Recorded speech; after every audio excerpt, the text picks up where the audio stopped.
మనం అక్షాంశాల గురించి డిస్కస్ చేసాం. నెక్స్ట్ దీని కంటిన్యూషన్ లో రేఖాంశాల గురించి డిస్కస్ చేస్తాం. సో మరి అడ్డంగా ఉండే ఊహారేఖలని మనం అక్షాంశాలంటే, నిలువుగా ఉండే ఊహారేఖలన్నింటినీ రేఖాంశాలు అని పిలుస్తారు. నిలువుగా ఉండే లేదా నిలువుగా గీయబడిన ఊహారేఖలన్నింటినీ రేఖాంశాలు అని పిలుస్తారు. సార్ మరి రేఖాంశాల్ని తీసుకున్నట్లయితే ఇవి అర్ధవృత్తాలు, ఆఫ్ సర్కిల్. ఇవి అర్ధవృత్తాలు, ఆఫ్ సర్కిల్స్ అని పిలుస్తారండి వీటిని. అదే అక్షాంశం అయితే కంప్లీట్ సర్కిల్స్, పూర్తిగా వృత్తాలంటాం. వీటిని అర్ధవృత్తాలుగా పిలుస్తారు, ఆఫ్ సర్కిల్స్ అని పిలుస్తారు. అలాగే వీటిని మధ్యాహ్న రేఖలు అని పిలుస్తారండి. మధ్యాహ్న రేఖలు, మధ్యాహ్న రేఖలని కూడా పిలుస్తారు. అలాగే రేఖాంశాలని ఆంగ్లంలో లేదా ఇంగ్లీష్ లో లాంగిట్యూడ్ అని పిలుస్తారండి. దీన్ని లాంగిట్యూడ్, లాంగిట్యూడ్స్ అని పిలుస్తారు. మరి ఆంగ్ల భాషా పదము లేదా ఇంగ్లీష్ వర్డ్ అయినటువంటి లాంగిట్యూడ్స్, లాంగిట్యూడో, లాంగిట్యూడో అనే ఒక లాటిన్ భాషా పదం నుంచి ఉద్భవించింది.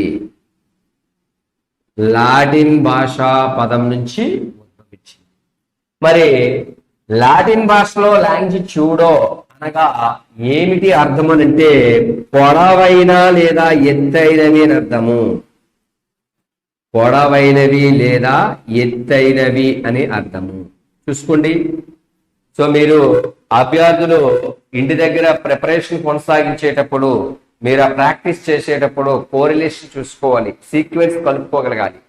అడ్డంగా గీయబడిన ఊహారేఖల్ని అక్షాంశాలు అంటారు, నిలువుగా గీయబడిన ఊహారేఖల్ని రేఖాంశాలు అంటారు. Latitudes and longitudes. అలాగే ఇవి పూర్తిగా వృత్తాలు, ఇవి అర్ధవృత్తాలు. వాటిని సమాంతర రేఖలు అంటారు, వీటిని మధ్యాహ్న రేఖలు అంటారు. వాటిని ఆంగ్లంలో లేదా ఇంగ్లీష్ లో లాటిట్యూడ్ అంటారు, వీటిని ఇంగ్లీష్ లో లాంగిట్యూడ్స్ అని అంటారు. అది లాటిన్ భాష నుంచి వచ్చింది, ఇది లాటిన్ భాష నుంచి వచ్చింది. లాటిన్ భాషలో అక్కడ అర్థం వెడల్పైనది అని అర్థం, ఇక్కడ లాటిన్ భాషలో లాంగిట్యూడో అనగా అర్థం పొడవైనవి లేదా ఎత్తైనవి అని అర్థాన్ని ఇస్తుంది. మరి ఈ గ్లోబ్ లో లేదా ఈ ప్రపంచ పటంలో అత్యంత పొడవైన లేదా ఎత్తైనటువంటి రేఖాంశం ఏది అని అడిగితే, పొడవైన లేదా ఎత్తైనటువంటి రేఖాంశం ఏదని అడిగితే 0 డిగ్రీల రేఖాంశం. ఈ గ్లోబ్ లో అత్యంత పొడవైనది, ఈ గ్లోబ్ లో అత్యంత ఎత్తైన రేఖాంశము 0 డిగ్రీల రేఖాంశం.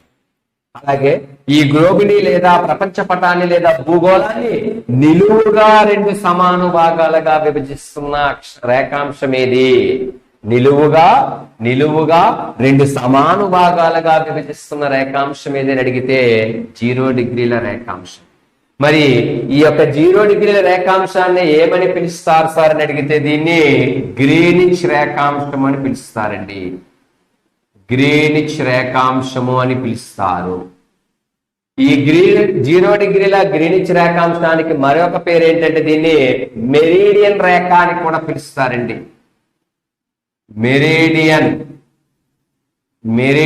రేఖ అని కూడా పిలుస్తారు. సో 0 డిగ్రీల ఈ యొక్క నిలువుగా గీయబడిన, ఎత్తుగా గీయబడినటువంటి 0 డిగ్రీల రేఖాంశాన్నే గ్రీనిచ్ రేఖాంశం అంటారు. దీన్నే మెరీడియన్ రేఖ అని కూడా పిలుస్తారు. అలాగే ప్రపంచంలో ఉన్న దేశాలన్నింటికీ కాలాన్ని నిర్ణయించే ప్రధాన కాల ప్రామాణిక రేఖ, 0 డిగ్రీల గ్రీనిచ్ రేఖాంశం. ఈ రోజు ఇంగ్లాండ్ లో ఒక టైము, లండన్ లో ఒక టైము, అలాగే యూరోప్ లో ఒక టైము, అలాగే జపాన్ లో ఒక టైము, శ్రీలంకలో ఒక టైము, ఇండియాలో ఒక టైము, అలాగే మనకి సింగపూర్ లో ఒక టైము, అలాగే మనకి అమెరికా, కెనడా, వేరే వేరే దేశాల్లో ఒక్కొక్క టైము ఒక్కొక్క కాలాన్ని నిర్ణయిస్తుంది టైం జోన్స్.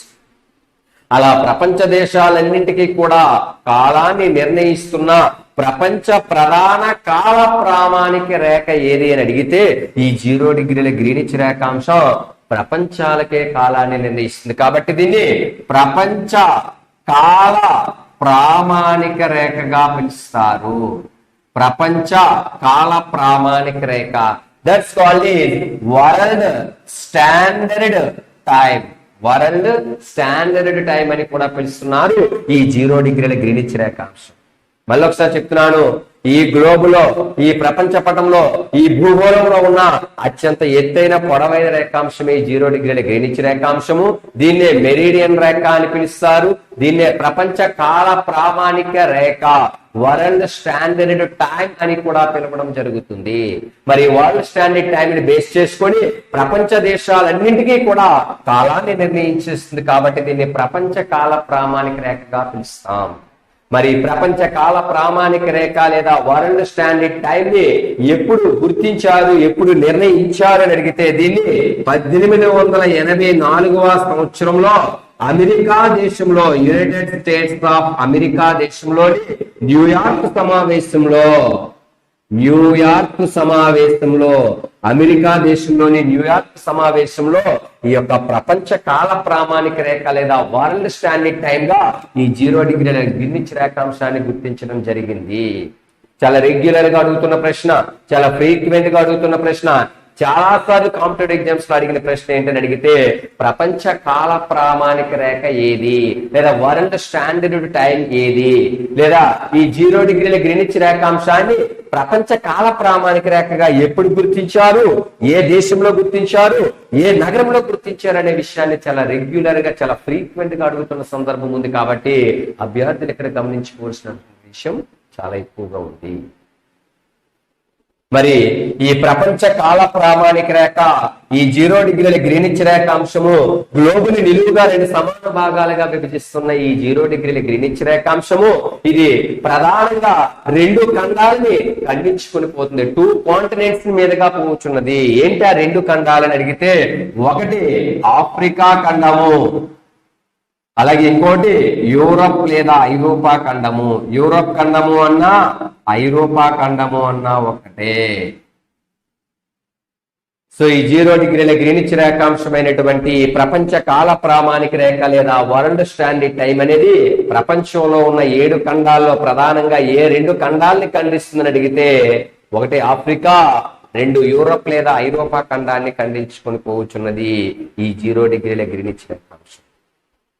మరి ఈ 0 డిగ్రీల గ్రీనిచ్ రేఖాంశమైన ప్రపంచ ప్రధాన కాల ప్రామాణిక రేఖ ఖండించిన ప్రధాన ఖండము, అతి ముఖ్యమైన ఖండం ఏదని అడిగితే ఇందులో ఖండిస్తున్న ప్రధాన అతి ముఖ్యమైన ఖండము యూరప్ ఖండం మీదుగా, ఐరోపా ఖండం మీదుగా ఖండించుకొని పోవచ్చున్నది.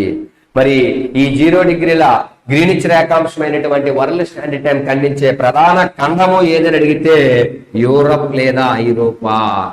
మరి ఇందులో ఖండించే ప్రధానమైన దేశం ఏదని అడిగితే ఇంగ్లాండ్. ఇది ప్రధానంగా ఖండించే దేశము ఇంగ్లాండ్.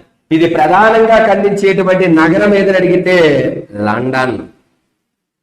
0 డిగ్రీల గ్రీనిచ్ రేఖాంశం ఖండించే ప్రధాన ఖండము, ఖండించే ప్రధాన దేశము, ఖండించే ప్రధాన నగరము, ఖండించే ప్రధాన పట్టణం ఏదని అడిగితే గ్రీనిచ్ పట్టణం.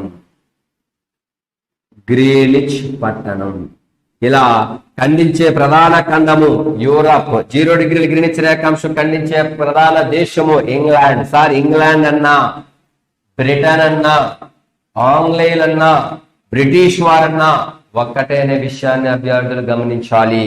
మరి ఏ నగరం ప్రధానంగా ఖండిస్తుంది? లండన్. అలాగే ఏ పట్టణం ప్రధానంగా ఖండిస్తుంది? గ్రీనిచ్ పట్టణం. అందుకే దీన్ని 0 డిగ్రీల గ్రీనిచ్ రేఖాంశంగా కూడా పిలుస్తున్నారు.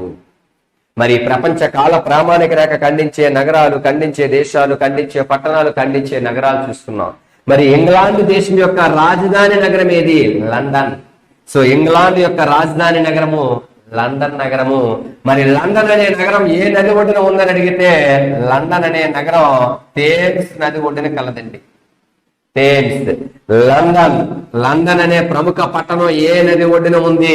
థేమ్స్ నది ఒడ్డున ఉంది. కాబట్టి థేమ్స్ నది ఒడ్డున ఉన్న ప్రముఖ పట్టణం ఏది? లండన్. ఇంగ్లాండ్ రాజధాని నగరము లండన్. మరి అటువంటి ఇంగ్లాండ్ రాజధాని నగరం లండన్ ఏ నది ఒడ్డున ఉందని చెప్పి కరెంట్ అఫైర్స్ గా కాకుండా stock GK, general knowledge oriented లో, స్టాక్ జీకేలో చాలా రెగ్యులర్ గా చాలా కాంపిటేటివ్ ఎగ్జామ్స్ లో అడిగినటువంటి సందర్భం ఉంది. కాబట్టి ఇక్కడ మనం కొద్దిగా దృష్టిని కేంద్రీకరించి చూడాలి. మరి అటువంటి 0 డిగ్రీల గ్రీనిచ్ రేఖాంశమైన ఈ ప్రపంచ కాల ప్రామాణిక రేఖ మహాఖండాలైనటువంటి 2 ఖండాలని ఖండిస్తూ అందులో ఏ ఖండము, ఏ దేశము, ఏ నగరము, ఏ పట్టణం, దీన్ని ఎప్పుడు డిజైన్ చేశారు, ఈ లండన్ నగరం ఒడ్డున ఉన్నటువంటి నది ఏది, లేదా ఈ నది ఒడ్డున ఉన్న ప్రముఖ పట్టణం ఏదని అడిగితే లండన్. మరి 0 డిగ్రీల గ్రీనిచ్ రేఖాంశాన్ని బేస్ చేసుకొని 0 డిగ్రీల గ్రీనిచ్ రేఖాంశాన్ని లేదా ప్రపంచ కాల ప్రామాణిక రేఖని బేస్ చేసుకొని ఇలా ఈ గ్రీనిచ్ రేఖాంశానికి ముందు వైపు ఉన్న ఈ అర్ధగోళాన్ని 0 డిగ్రీల గ్రీనిచ్ రేఖాంశానికి ముందు వైపు ఉన్న ఈ అర్ధగోళాన్ని ఏమని పిలుస్తారండి అని అడిగితే ఈ ముందు వైపు ఉన్నటువంటి అర్ధగోళాన్ని తూర్పు అర్ధగోళము అని పిలుస్తారండి. దీన్ని ఈస్టర్న్ హెమోస్ఫియర్. దీన్ని ఏమంటారండి? ఈస్టర్న్ హెమోస్ఫియర్. అలాగే పశ్చిమ వైపు ఉన్నటువంటి అర్ధగోళాన్ని లేదా వెనుక వైపు ఉన్న ఈ అర్ధగోళాన్ని ఏమంటారని అడిగితే దీన్ని పశ్చిమ అర్ధగోళము లేదా పడమట అర్ధగోళం అని పిలుస్తారండి. వెస్ట్రన్ హెమోస్ఫియర్ గా పిలుస్తారు. సో ఇది ఈస్టర్న్ హెమోస్ఫియర్, ఇది వెస్ట్రన్ హెమోస్ఫియర్. తూర్పు అర్ధగోళము లేదా పూర్వార్ధగోళము అంటారు. దీన్ని పశ్చిమ అర్ధగోళము లేదా పడమట అర్ధగోళం అని పిలుస్తారు. సో తూర్పు అర్ధగోళానికి మరొక పేరే ఈస్టర్న్ హెమోస్ఫియర్. పడమట లేదా పశ్చిమార్ధగోళానికి ఇంగ్లీష్ లో మరొక పేరు ఏంటని అడిగితే వెస్ట్రన్ హెమోస్ఫియర్ అని పిలుస్తాము.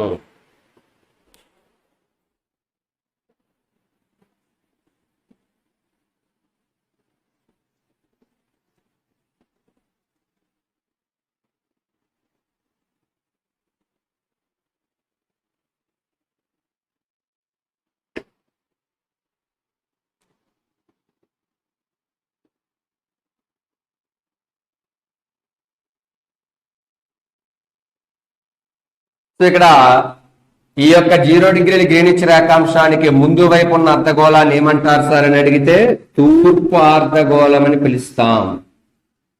తూర్పు అర్ధగోళం అంటే ఈస్టర్న్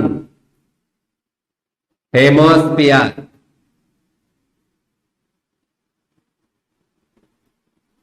అలాగే 0 డిగ్రీల గ్రీనిచ్ రేఖాంశానికి వెనుక వైపున ఉన్న అర్ధగోళాన్ని ఏమంటారని అడిగితే పశ్చిమ అర్ధగోళం లేదా పడమట అర్ధగోళం అని పిలుస్తారు. పశ్చిమ అర్ధగోళం లేదా పడమట అర్ధగోళం అని పిలుస్తారు. Western hemisphere. వెస్ట్రన్ హెమోస్ఫియర్ అని పిలుస్తాం. సో తూర్పు అర్ధగోళము లేదా పూర్వ అర్ధగోళం అన్నా ఒకటే, పశ్చిమార్ధగోళము లేదా పడమట అర్ధగోళం అన్నా ఒకటే. సో ఈస్టర్న్ హెమోస్ఫియర్ అండ్ వెస్ట్రన్ హెమోస్ఫియర్ గా పిలవడం జరుగుతుంది.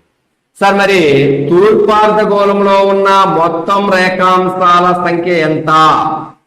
తూర్పార్ధగోళంలో ఉన్న మొత్తం రేఖాంశాల సంఖ్య అంటే ఈస్టర్న్ హెమోస్ఫియర్ లో ఉన్న టోటల్ లాంగిట్యూడ్స్ ఎన్ని ఉన్నాయని అడిగితే 180 ఈస్టర్న్ లాంగిట్యూడ్స్ ఉంటాయండి. అలాగే ఈ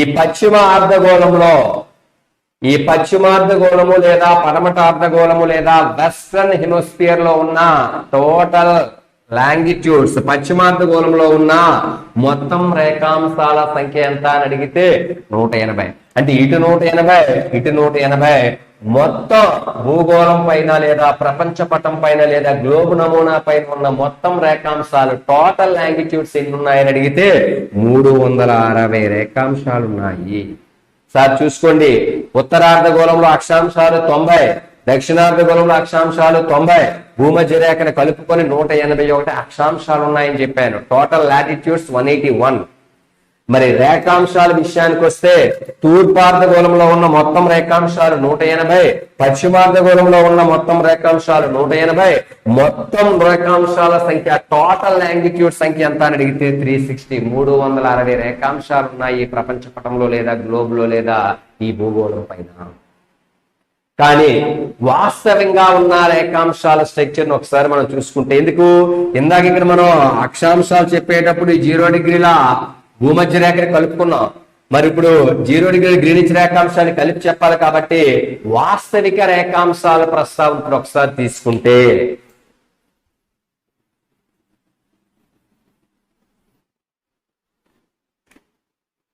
సార్ మరి ఇక్కడ వాస్తవంగా రేఖాంశాలు ఏ విధంగా ఉంటాయని తీసుకుంటే, వాస్తవంగా తూర్పార్ధగోళము లేదా పూర్వార్ధగోళంలో ఉన్న వాస్తవిక రేఖాంశాల సంఖ్య 179. అలాగే వాస్తవంగా పశ్చిమార్ధగోళంలోని లేదా పడమటార్ధగోళంలో ఉన్న రేఖాంశాల సంఖ్య 179. అంటే తూర్పార్ధగోళంలో 179, పశ్చిమార్ధగోళంలో 179. మరియు ఈ 0 డిగ్రీల గ్రీనిచ్ రేఖాంశం అంటే include of meridian line, include of Greenwich రేఖాంశాన్ని కలపాలి కాబట్టి 0 డిగ్రీల గ్రీనిచ్ రేఖాంశం ఒకటి ఎన్ని అయ్యాయి 359. కానీ ఎన్ని ఉండాలి సార్ 360 ఉండాలి. మరి ఒకటి ఏంటి అనేది దాని గురించి ఒకసారి మీరు అభ్యర్థులు చాలా జాగ్రత్తగా వింటే, ఇది తూర్పార్ధగోళం ఈస్టర్న్ హిమోస్ఫియర్, ఇది పశ్చిమార్ధగోళం వెస్టర్న్ హిమోస్ఫియర్. మరి తూర్పార్ధగోళంలో 1, 2, 3, 4, 5 అప్ టు ఎంత వరకు ఉన్నాయి 179 ఉన్నాయి. చాలా జాగ్రత్తగా వినాలి.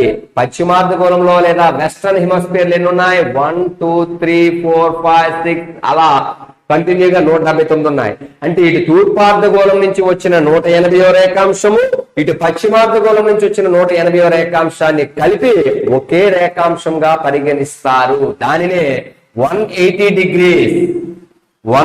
డిగ్రీస్ తూర్పు రేఖాంశము మరియు పశ్చిమ రేఖాంశం అని 2 పేర్లతో పిలుస్తున్నారండి. దీన్ని డెడ్ లైన్ అంటాం. దీంతో ఎండ్ అయిపోతాయి రేఖాంశాలు మొత్తం. సో తూర్పార్ధగోళంలో 179 తర్వాత వచ్చిన 180, పశ్చిమార్ధగోళంలో 179 తర్వాత వచ్చిన 180ని కలిపి మనం ఒకే రేఖాంశంగా పిలుస్తాం. దాన్నే 180 డిగ్రీల తూర్పు రేఖాంశము మరియు పశ్చిమ రేఖాంశంగా పిలుస్తారు. That's called 180 degrees eastern and western longitude గా పిలవడం జరుగుతుంది 180 డిగ్రీల తూర్పు మరియు పశ్చిమ రేఖాంశాన్ని. మరి 180 డిగ్రీల తూర్పు పశ్చిమ రేఖాంశాన్ని ఏమంటారంటే దీన్ని అంతర్జాతీయ దినరేఖ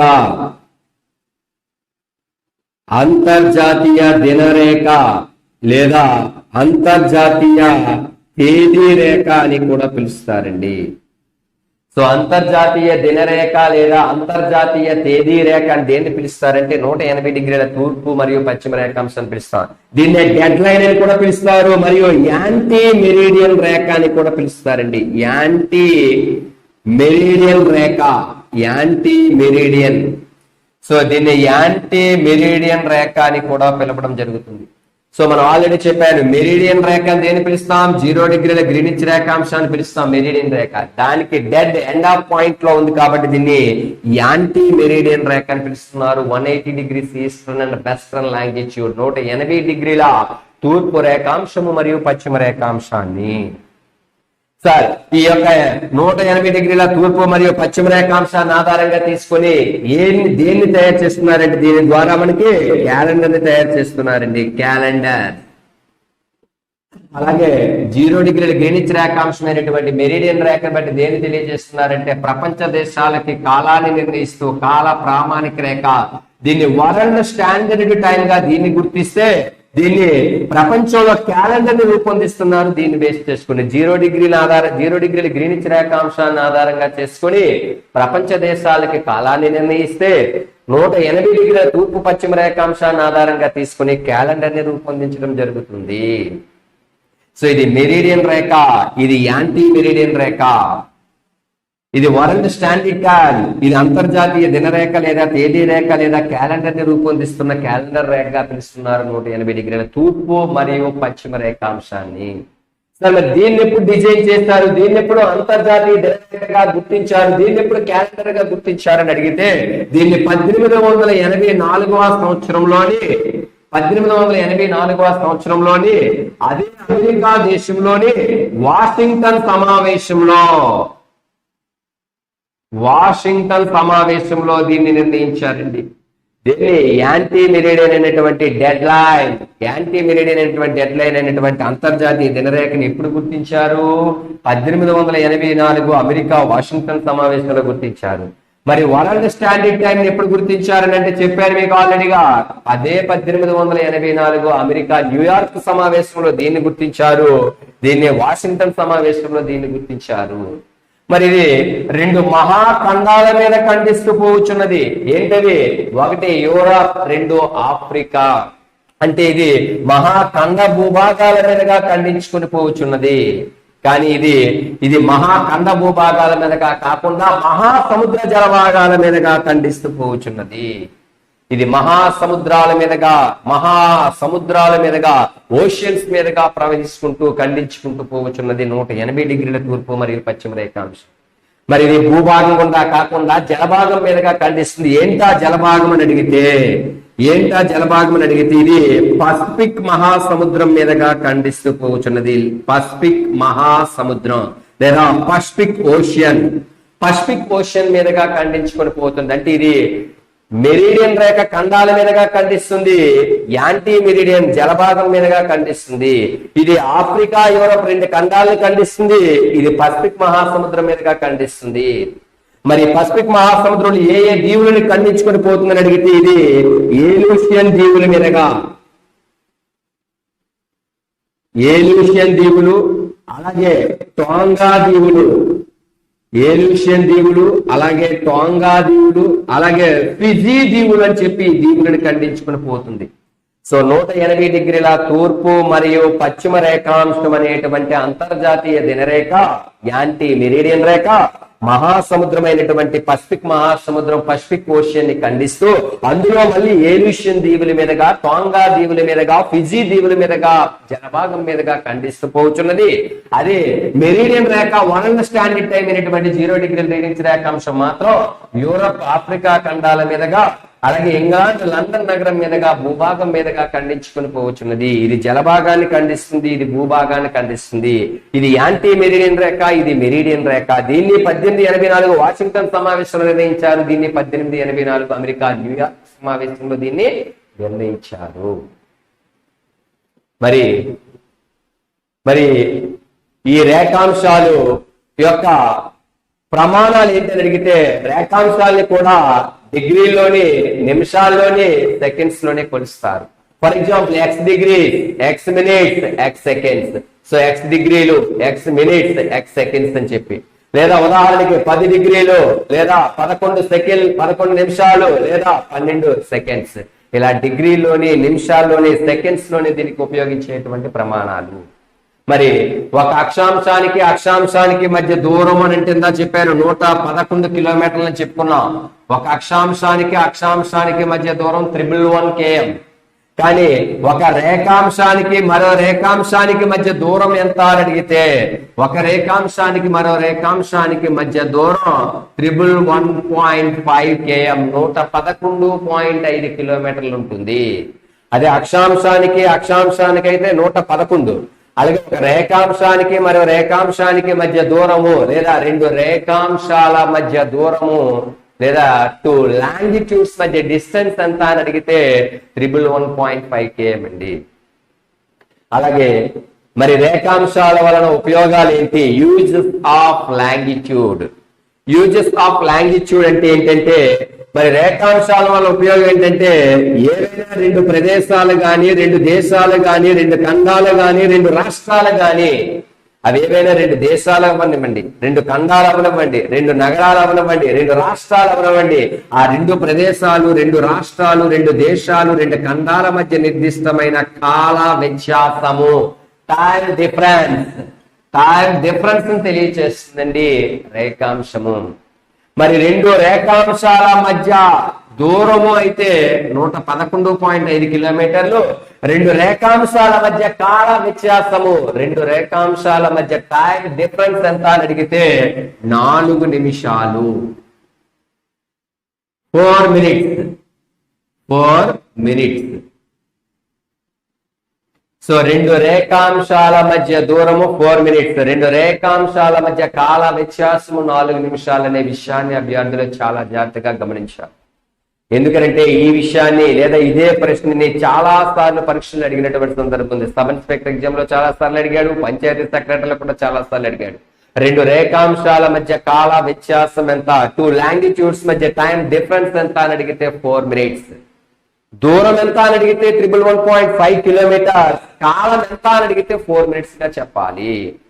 మరి రేఖాంశాల ఉపయోగాలు ఏంటంటే మళ్ళీ చెప్తున్నాను, ఏవైనా 2 దేశాలు గాని, 2 ఖండాలు గాని, 2 రాష్ట్రాలు గాని, 2 నగరాల మధ్య కాల వ్యత్యాసాన్ని లేదా టైం డిఫరెన్స్ ని తెలియచేస్తాయి రేఖాంశాలు. మరి అటువంటి ఈ రేఖాంశాల యొక్క ఖచ్చితమైన విలువని, ఖచ్చితమైన సమయాన్ని ఈ దేని ద్వారా తెలుసుకుంటారని అడిగితే క్రోనోమీటర్ ఉపయోగించి తెలుసుకుంటారండి. క్రోనోమీటర్ రేఖాంశాల యొక్క ఖచ్చితమైన విలువని, ఖచ్చితమైన సమయాన్ని దేన్ని ఉపయోగించి తెలుసుకోవచ్చునంటే దానికి ఉపయోగించే పరికరం పేరు క్రోనోమీటర్. ఈ క్రోనోమీటర్ ఉపయోగించి రేఖాంశాల యొక్క ఖచ్చిత విలువని, ఖచ్చిత సమయాన్ని తెలుసుకోవచ్చు. ఈ క్రోనోమీటర్ ని కనుగొన్న శాస్త్రవేత్త ఎవరని అడిగితే జాన్ హారిసన్. జాన్ హారిసన్ అనేటువంటి శాస్త్రవేత్త లేదా వ్యక్తి, ఈ క్రోనోమీటర్ అనే పరికరాన్ని కనిపెట్టినటువంటి వ్యక్తి జాన్ హారిసన్. దీని ద్వారా రేఖాంశాల యొక్క విలువని, సమయాన్ని ఖచ్చితంగా తెలుసుకోవచ్చు. రైట్. సో అడ్డంగా ఉండే గీయబడిన ఊహారేఖల అక్షాంశాలు అంటే ఏంటి, మొత్తం ఎన్ని ఉన్నాయి, ఎలా ఉన్నాయి, వాటి ప్రమాణాలు ఏంటి, వాటి యొక్క ఉపయోగాలు ఏంటి, నిలువుగా గీయబడిన ఊహారేఖలన్నీ రేఖాంశాలు లేదా లాంగిట్యూడ్స్ అంటే ఏంటి, ఎలా ఉంటాయి, వాటి యొక్క మొత్తం రేఖాంశాలు ఏంటి, తూర్పార్ధగోళం అంటే ఏంటి, పశ్చిమార్ధగోళం అంటే ఏంటి, ఎన్ని రేఖాంశాలు ఉన్నాయి, వాస్తవిక రేఖాంశాలు ఎన్ని ఉన్నాయి, అందులో మెరిడియన్ రేఖ ఏది, యాంటీ మెరిడియన్ రేఖ ఏది, అది ఎలా ఖండిస్తుంది, ఇది ఎలా ఖండిస్తుంది, దాన్ని ఎప్పుడు నిర్ణయించారు, దీన్ని ఎప్పుడు నిర్ణయించారు అనే విషయాన్ని అక్షాంశాలు, రేఖాంశాలు అనే కాన్సెప్ట్ లో భాగంగా దీన్ని డిస్కస్ చేయడం జరిగినది.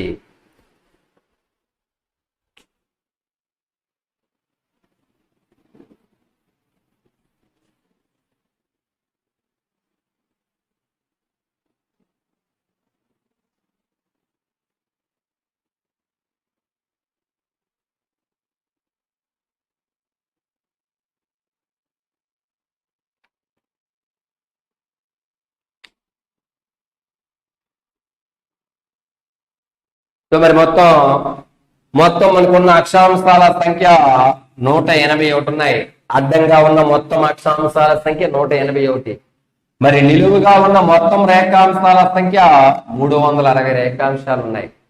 సార్ మరి ఈ 360 రేఖాంశాలను 360 లాంగిట్యూడ్స్ ని ఎన్ని కాలమండలాలుగా వర్గీకరించారని అడిగితే 24 కాలమండలాలుగా వర్గీకరించారండి. 24 కాలమండలాలు అంటే టైం జోన్స్. 24 టైం జోన్స్ గా వర్గీకరించడం జరిగింది. సార్ ఒక కాలమండలంలో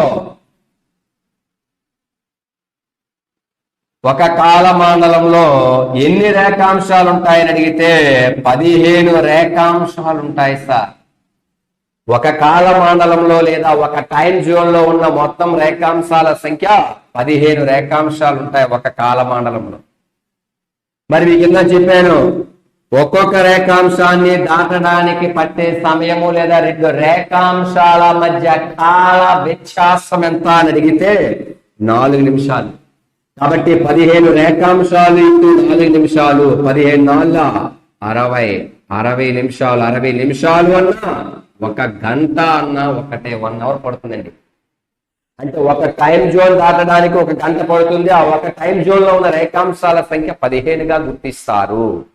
అంటే 15 రేఖాంశాలు ఇంటూ 4 నిమిషాలు 60 నిమిషాలు లేదా 1 గంట. గంటకు 60 నిమిషాలు కావున అంటే ఒక కాలమండలంలో 60 నిమిషాలు ఉంటే మొత్తం 24 కాలమండలంలో 360 రేఖాంశాలు ఉంటాయి.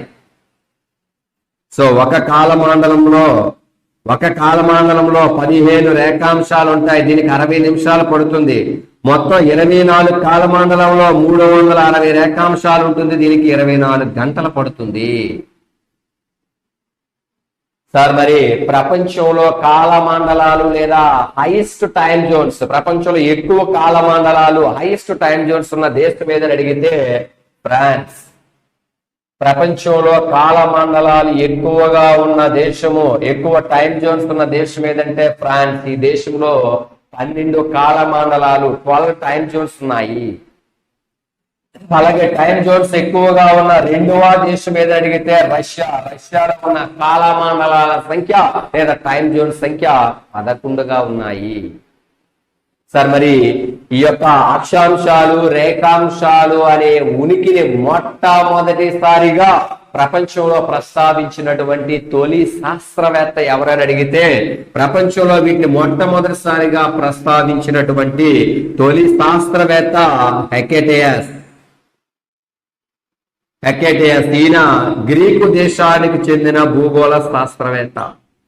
అలా ప్రపంచంలోని లేదా గ్లోబులోని లేదా ప్రపంచ పటంలో ఊహాత్మకంగా అక్షాంశాలు రేఖాంశాలు ఈ విధంగా ఉంటాయని మొట్టమొదటిగా దాని ఉనికిని తెలియచేసిన శాస్త్రవేత్త హెకటేయస్ కాబట్టి ఈయన్ని భూగోళ శాస్త్ర పితామహుడు లేదా ఫాదర్ ఆఫ్ జియోగ్రఫీగా పిలుస్తున్నారు ఈ హెకటేయస్ ని. ఈయన ఊహాత్మకంగా ఇలా ఉంటాయని తొలిసారిగా దాని ఉనికిని తెలియపరిచినటువంటి శాస్త్రవేత్త ఈయన. అలా కాకుండా ఈ రోజు వాస్తవంగా ఉన్నటువంటి అక్షాంశాలు రేఖాంశాలు అనే ప్రస్తావనని వాస్తవంగా గ్లోబ్ పైన ప్రపంచ పటం పైన రూపొందించినటువంటి శాస్త్రవేత్త ఎవరని అడిగితే హిప్పార్కస్. ఈ హిప్పార్కస్ అనేటువంటి ఈ భూగోళ శాస్త్రవేత్త ఏ దేశానికి చెందిన భూగోళ శాస్త్రవేత్త అని అడిగితే ఈయన కూడా గ్రీకు దేశానికి చెందినటువంటి భూగోళ శాస్త్రవేత్త. మరి గ్రీకు సైంటిస్ట్ అయినటువంటి హిప్పార్కస్ ఈ రోజు ప్రపంచ పటంలో ఉన్న లేదా గ్లోబ్ నమూనాలో ఉన్నటువంటి ఊహాత్మకంగా గీయబడిన వాస్తవిక అక్షాంశాలు రేఖాంశాలు రూపొందించింది హిప్పార్కస్. ఈయన ఏ ల్యాబ్ లేదా ఏ పరికరాన్ని ఉపయోగించారంటే ఆస్ట్రోలోబ్ అనే పరికరాన్ని ఉపయోగించి ఈ రోజు ప్రపంచ పటంలో ఉన్నటువంటి అక్షాంశాలు రేఖాంశాలు అనే ప్రస్తావనని తీసుకొచ్చి మనకి పరిచయం చేసిన వ్యక్తి హిప్పార్కస్. కానీ ప్రపంచంలో మొట్టమొదటిగా దాని ఉనికిని తెలియపరుస్తూ ఇలా ఉంటాయి, ఇలా తీయచ్చు, ఇలా ఊహాత్మకంగా నిర్మూలించవచ్చు అని చెప్పి తెలియచేసినటువంటి శాస్త్రవేత్త ఎవరని అడిగితే హెకటేయస్. అందుకే ఈయన్ని భూగోళ శాస్త్ర పితామహుడుగా పిలుస్తారు, ఫాదర్ ఆఫ్ జియోగ్రఫీగా హెకటేయస్ ని పిలుస్తారు. ఆస్ట్రోలోబ్ అనే పరికరం ద్వారా వాస్తవిక అక్షాంశాలు రేఖాంశాలని రూపొందించిన శాస్త్రవేత్త మాత్రం హిప్పార్కస్. ఇలా మొత్తం 360 రేఖాంశాలు ప్రస్తావన, అలా 181 అక్షాంశాల ప్రస్తావనతో ఈ యొక్క అక్షాంశాలు రేఖాంశాలు లాటిట్యూడ్స్ అండ్ లాంగిట్యూడ్స్ అనేటువంటి యొక్క ప్రపంచ పటం యొక్క ఉనికిని లేదా గ్లోబ్ యొక్క ఉనికిని లేదా వరల్డ్ లొకేషన్ ని మనం ట్రేస్ అవుట్ చేస్తాం. ఇందులో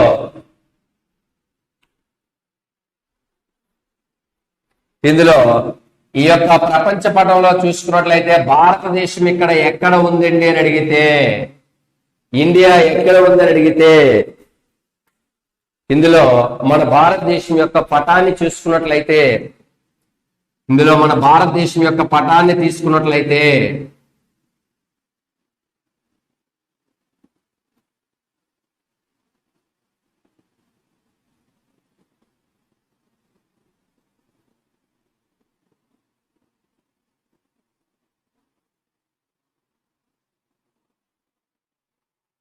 సో ఇప్పుడు చూడండి, మనం అక్షాంశాలు రేఖాంశాలు ప్రపంచ పటం యొక్క ఉనికిని ట్రేస్ అవుట్ చేశాం కాబట్టి ఇప్పుడు మన భారతదేశం కనిపిస్తుంది ఎక్కడుంది.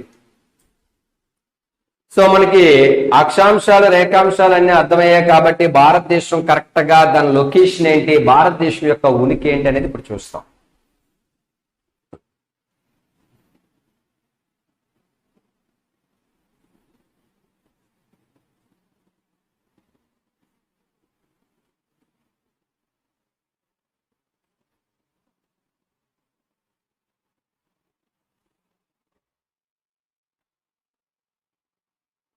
సో మనకి ప్రపంచ పటంలో ఉన్న మొత్తం అక్షాంశాలు టోటల్ లాటిట్యూడ్స్ టోటల్ లాంగిట్యూడ్స్ తో వరల్డ్ లొకేషన్ ట్రేస్ అవుట్ చేస్తూ ఇందులో స్పెసిఫిక్ గా మన ఇండియా లొకేషన్ భారతదేశం యొక్క ఉనికిని ఇప్పుడు చూపిస్తున్నాను. సార్ ఇక్కడ అభ్యర్థులు గమనించాల్సిన విషయం ఏంటంటే భారతదేశం ఇక్కడ ఉంది అని చెప్పడం కన్నా ఎలా ఉంది ఎక్కడ ఉందనే విషయాన్ని ఒకసారి గ్రహిస్తే, భారతదేశం అక్షాంశాల పరంగా తీసుకున్నట్లయితే ఇది ఎక్కడుంది, ఉత్తరార్ధగోళంలో ఉంది, నార్థరన్ హెమోస్ఫియర్ లో ఉంది. అలాగే భారతదేశం రేఖాంశాల పరంగా తీసుకుంటే ఎక్కడ ఉంది, భారతదేశం రేఖాంశాల పరంగా ఈస్టర్న్ హెమోస్ఫియర్ అంటే తూర్పు అర్ధగోళము లేదా పూర్వ అర్ధగోళంలో ఉందండి. ఇలా అంటే అక్షాంశాల పరంగా ఉత్తరార్ధగోళంలోని, రేఖాంశాల పరంగా పూర్వార్ధగోళం లేదా తూర్పార్ధగోళంలో విస్తరించి ఉందని చెప్పవచ్చు.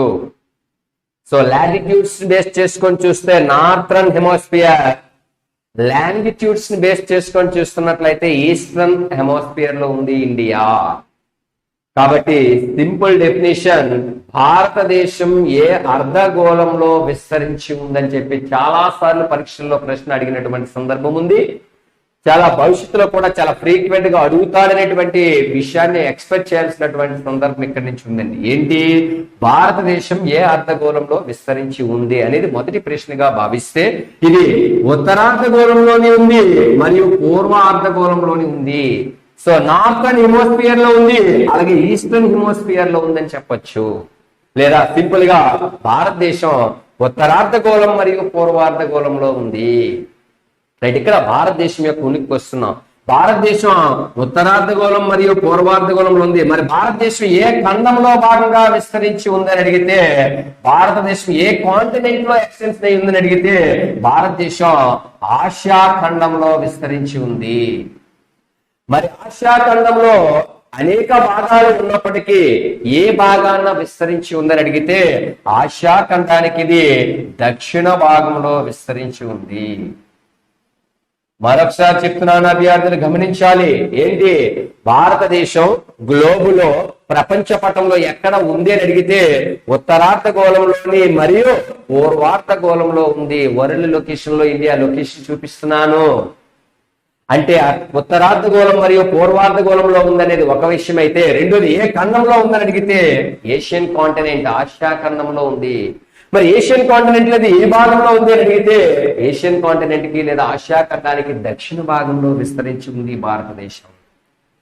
సార్, భారతదేశం యొక్క ఉనికి అనే మన మొదటి యూనిట్ లోనే ఉంది. భారతదేశం యొక్క ఉనికిని చూపించడానికి ముందు ప్రపంచ పటం యొక్క ఉనికిని మీకు చూపించాను 30 minutes.